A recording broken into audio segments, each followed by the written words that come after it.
In this constant velocity example problem, a flaming arrow moving at constant velocity strikes a barrel of oil 200 meters away, causing an explosion at impact. The archer hears the sound of the explosion 3.3 seconds after the arrow is released. How fast was the arrow traveling? Note the speed of sound is 340 meters per second. When we start a problem like this, it's important to really understand what's going on and kind of create a picture in your mind of what's happening. So read the question a couple times, identify what's given, and draw a sketch. So in this case, you have an arrow that's traveling.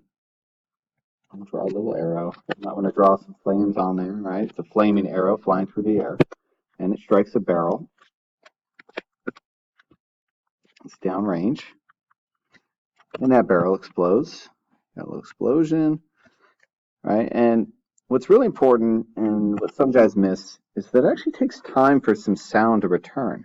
And so the second thing that's actually moving in this problem are these sound waves. These sound waves are traveling backwards towards the archer, and that arrow is moving to the right. So I draw these arrows to represent the velocities of these objects. There's actually two things moving at constant velocity in this problem, the arrow and the sound. It's also important to designate that I'm going to call to the right positive. That'll help me keep track of signs. So we have all this happening. We have an arrow moving to the right. We have a velocity of the arrow that we don't know. That's what we're trying to find in this problem. We have the velocity of the sound moving to the left at 340 meters per second, so I'll put a negative sign with it. The initial position, we know that this barrel is 200 meters away from the archer, which means that the initial position of the arrow we'll call 0 meters, which puts the initial position of the sound at 200 meters. Right? And the final position of the arrow would also be 200 meters. Right? So you're starting to get an idea when you draw this picture what's going on. The final position of the sound would have to be at 0 meters where the arrow started. So again, you're getting a sense of what's happening. The other information that's given in the problem is the total sound, the total time it takes for the sound to travel. And so that would be the total time would be 3.3 seconds. But what makes up the total time? Well, the total time would have to be the time for the arrow to travel plus the time for the sound to return. So that starts to piece some things together for us. So what I like to do in these problems is look at each object separately and identify what we have. So let's look at the arrow.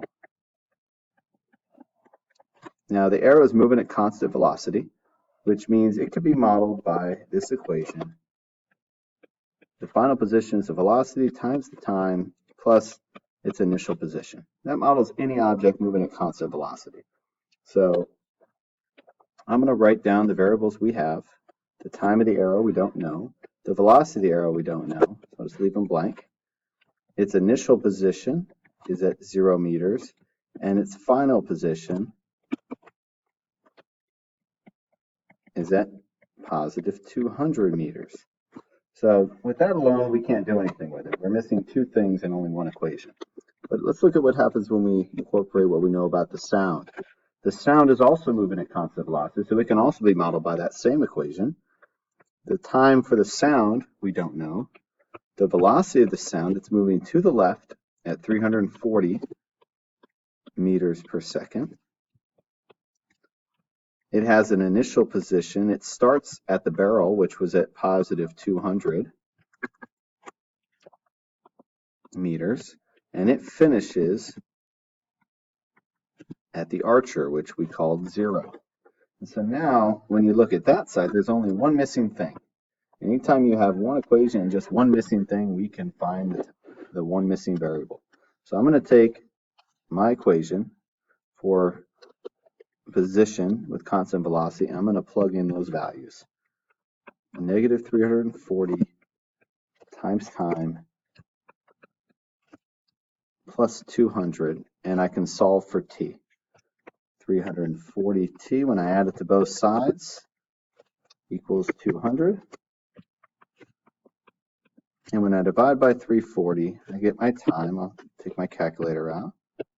200 divided by 340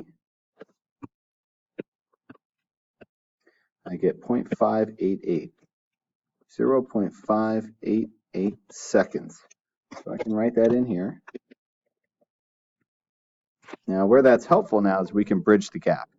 Since we know that the total time is 3.3 seconds, then we know that the time for the arrow would have to be 3.3 minus 0.588. 3.3 minus that answer we just got, which gives us 2.71. That's the remaining time, which I'll put right in here, which means we now only have one missing thing for the arrow, and we can plug in and find that 200 equals the velocity of the arrow times our 2.71 seconds plus 0. And so our velocity of the arrow would be 200 divided by 2.71,